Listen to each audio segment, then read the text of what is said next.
توافي ابشر بالمدد نبقى سند ظهرك وقت القتال. وإن كنت راخي في نفسك حسد ما لك مكان عند قومي والرجال. أنت في حاجتك تجينا كالأسد وتطلب الفزعة من شنب وابطال. خليك في حالك أفعالك غدة تعكر أحوالي وكلمتك بين الرمال. روح واتركنا رجالنا عد وعدد وافعال وافعال توزنها الجبال.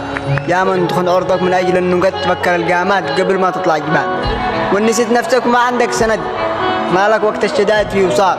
لكن تشوف نفسك وما تعرف أحد وتفعل أفعال مثل ما هي حلال. أقسم برب العرش ربي والصمد ما ياخذ جثتك إلا في شواء.